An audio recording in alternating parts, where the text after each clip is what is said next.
السلام علیکم، آپ دیکھ رہے ہیں تکبیر نیوز، میں ہوں بلال سمان۔ سعودی عرب کے دارالحکومت ریاض میں پاکستان تحریک انصاف اور سینٹرل ریجن کے زیر اہتمام کشمیریوں کے ساتھ اظہار یکجہتی اور بھارت کا یوم آزادی یوم سیاہ کے طور پر منانے کی تقریب منعقد کی گئی، جس میں سینکڑوں کشمیریوں اور پاکستانیوں نے شرکت کر کے بھارت کے خلاف نعرے بازی کی اور کشمیر بنے گا پاکستان کے نعروں سے فضا کو پرجوش بنا دیا۔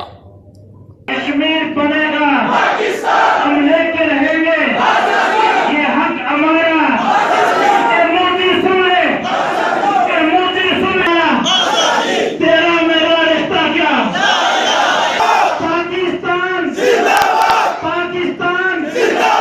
پی ٹی آئی سینٹرل ریجن سعودی عرب کے زیر اہتمام منعقدہ تقریب سے خطاب کرتے ہوئے مہمان خصوصی سفارت خانہ پاکستان ریاض کے ویلفیئر اتاشی محمود لطیف نے کہا کہ پاکستان نے ہر دور میں مسئلہ کشمیر حل کروانے اور اسے عالمی سطح پر اجاگر کرنے کے لیے اہم کردار ادا کیا ہے۔ بھارت اسلحے کے زور پر کشمیریوں کی جدوجہد آزادی کو سرد نہیں کر سکتا، کیونکہ آزادی کشمیریوں کا پیدائشی حق ہے۔ محمود لطیف نے مزید کہا کہ بھارت خطے میں دہشت گردی کر کے امن کو خراب کر رہا ہے، جس کے لیے اس کو منہ کی کھانا پڑے گی۔ انہوں نے کہا کہ کشمیر بہت جلد آزاد ہوگا، جس کی آزاد فضاؤں میں کشمیری اپنی مرضی کے مطابق خوشحال زندگی بسر کر سکیں گے۔ پی ٹی آئی ریاض ریجن کے سابق صدر عبدالقیوم خان نے کہا کہ پاکستانی اپنے کشمیری بہن بھائیوں کے ساتھ کھڑے ہیں۔ کشمیری 72 سالہ جبر و تشدد کے باوجود اپنے موقف سے پیچھے نہیں ہٹے اور اب مقبوضہ کشمیر کی خصوصی حیثیت چھن جانے سے بھی ان کے پایہ استقلال میں لغزش نہیں آئے گی۔ انہوں نے کہا کہ ہم بھارت کے ظلم اور بربریت کی مذمت کرتے ہوئے عالمی قوتوں کو اس بات کا احساس دلانا چاہتے ہیں کہ کشمیریوں کی پرامن تحریک آزادی میں ان کے ساتھ ہونے والے مظالم کو روکا جائے۔ پی ٹی آئی کے سابق سٹی صدر بخت شیر خان نے کہا کہ کشمیری عوام 72 سالوں سے اپنی قربانیاں پیش کر رہے ہیں